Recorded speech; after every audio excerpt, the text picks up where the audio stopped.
તો મિત્રો હવેનો સવાલ છે જીપીએસસી ક્લાસ 1-2ની પરીક્ષામાં પૂછાયેલો બંધારણનો એક પ્રશ્ન છે. પ્રશ્ન આવો છે કે ભારતમાં ન્યાયિક સક્રિયતા અંગે નીચેનામાંથી કયું વિધાન સાચું છે?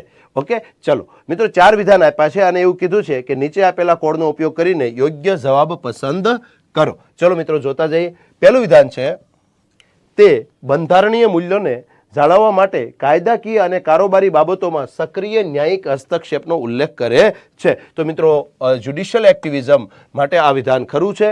બીજું છે કે ભારતમાં ન્યાયિક સક્રિયતાએ જાહેર હિતની અરજીઓ દ્વારા વેગ પકડ્યો છે. તો મિત્રો અહીંયા જે જાહેર હિતની અરજીની જે વિભાવના છે એ પણ એક પ્રકારનું જ્યુડિશિયલ એક્ટિવિઝમનું એક લક્ષણ છે અને તેથી બીજું વિધાન પણ ખરું છે. ત્યારબાદ ત્રીજું વિધાન છે કે ન્યાયતંત્ર એવા કાયદાઓ અથવા કારોબારી ક્રિયાઓને રદ કરી શકે છે જે બંધારણના મૂળભૂત માળખાનું ઉલ્લંઘન કરતું હોય. તો મિત્રો અહીંયા ત્રીજું વિધાન પણ ખરું છે. ત્યારબાદ અહીંયા ચોથું વિધાન એવું છે કે કેશવાનંદ ભારતી કેસ 1973 બંધારણીય સિદ્ધાંત તરીકે ન્યાયિક સક્રિયતાને સ્પષ્ટપણે વ્યાખ્યાયિત કરી હતી. તો મિત્રો અહીંયા ચોથું વિધાન ખોટું છે અને ખોટું એટલા માટે છે કે કેશવાનંદ ભારતી વિરુદ્ધ કેરળ રાજ્યના કેસમાં ભારતની સુપ્રીમ કોર્ટે બંધારણનું મૂળભૂત માળખું આપ્યું અને બંધારણમાં સુધારો કરવાની બાબતમાં સંસદ ઉપર કેટલીક મર્યાદાઓ મૂકી, એ વાત સાચી છે, પરંતુ અહીંયા ન્યાયિક સક્રિયતાને સ્પષ્ટપણે વ્યાખ્યાયિત કરવામાં આવી નથી. આ ન્યાયિક સક્રિયતાનો ઉલ્લેખ હતો પરંતુ એને સ્પષ્ટપણે વ્યાખ્યાયિત કરી નથી અને તેથી મિત્રો અહીંયા 4 વિધાન પૈકી પહેલું,